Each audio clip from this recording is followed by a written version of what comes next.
दोस्तों नमस्कार, मैं रमू सिंह। अयोध्या में मैंने जो राम देखे, मैं भी अयोध्या गया, रामलला जी के दर्शन किए और मैं वहां जो देखा वह आप लोगों को बताना चाहता हूं। सबसे पहले भगवान रामलला जी की बात करते हैं। भगवान रामलला संभवतः पहली बार अकेले देखे जा रहे हैं जो वर्तमान में अयोध्या में विराजे गए हैं। भगवान राम जब बाल अवस्था में थे तब जो तस्वीर हम लोगों ने देखी है, हम लोगों को जो तस्वीरें दिखाई गई हैं, उसमें प्रभु श्री राम के साथ सदैव उनके भाई लक्ष्मण, भरत, शत्रुघ्न देखे गए हैं, हम लोगों को दिखाए गए हैं। फिर मुनि के आश्रम में शिक्षा दीक्षा के समय में भी ऐसे ही कुछ प्रभु श्री राम देखे गए हैं। वनवास के समय भाई लक्ष्मण और सीता माता साथ रहे। वनवास से लौटते समय श्री हनुमान जी भी साथ में रहे। भगवान राम कभी अकेले नहीं देखे गए। अयोध्या से लौटकर मैं इस बात का जिक्र भोपाल के सीनियर पत्रकार अरुण दीक्षित से किया तो उन्होंने इस पर एक शानदार पोस्ट फेसबुक पर लिखी है जिसमें उन्होंने हेडिंग दी है, रणवन के राम। मतलब तो समझ गए होंगे, चलिए स्पष्ट कर देता हूं। दीक्षित जी ने लिखा है, देश के स्वयंभू चक्रवर्ती सम्राट जैसे खुद अकेले हैं, उनके शिष्य यूपी वाले भी अकेले हैं, वैसे ही भगवान राम को भी अकेले अयोध्या में विराजमान कर दिया गया है। अयोध्या के राम मंदिर में एक हैरान कर देने वाला दृश्य मैंने देखा और मेरे साथ रिटायर्ड पुलिस के एक ब्राह्मण सज्जन व्यक्ति थे। मैंने उनसे पूछा यह क्या है, उन्हें समझ नहीं आया। फिर राम मंदिर में ड्यूटी कर रहे कमांडो से पूछा गया यह क्या है, उन्होंने कहा हम नहीं जानते और हम कुछ बोल भी नहीं सकते।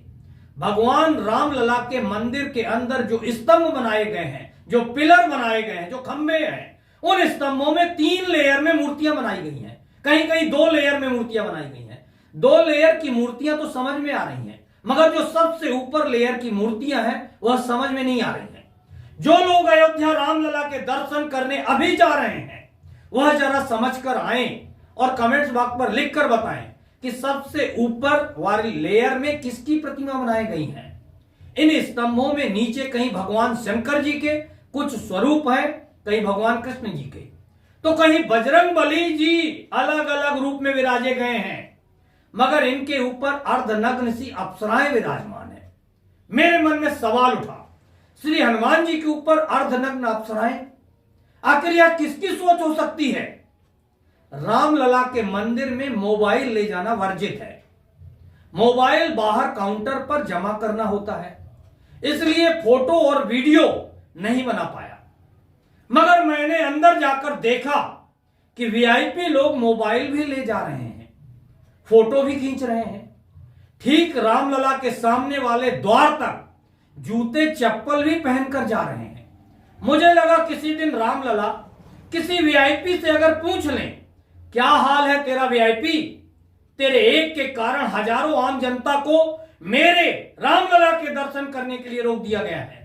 किसी वीआईपी से रामलला ने पूछ लिया कि यहां मैं वीआईपी हूं या मेरे से बड़े वाले वीआईपी तुम हो, क्योंकि तुम्हारे आने पर साधु संत सिक्योरिटी सभी का ध्यान मेरी तरफ से हटकर तुम्हारी तरफ लग जाता है। बहुत ज्यादा वीआईपी कल्चर अयोध्या के राम मंदिर में देखने को मिला।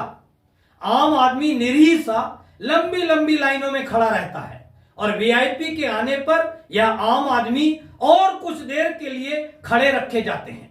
रामलला, आप क्या कलयुग में इनसे कम वीआईपी बन गए हो?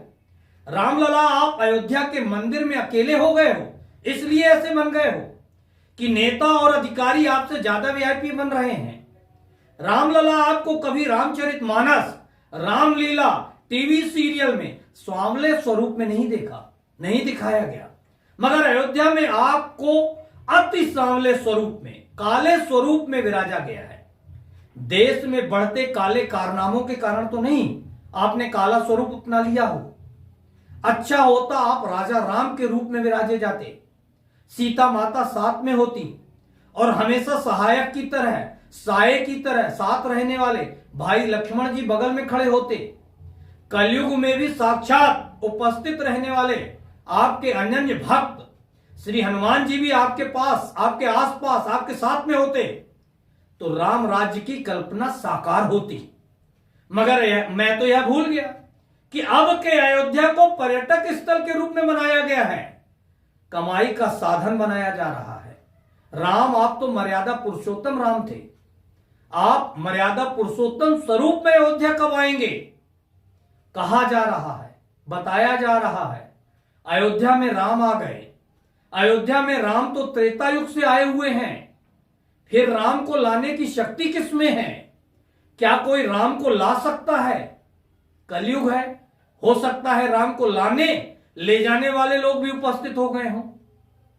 कोई गलती बोलने में हो गई हो तो प्रभु मुझे माफ कर दीजिएगा, मैं वीआईपी नहीं, नादान हूं।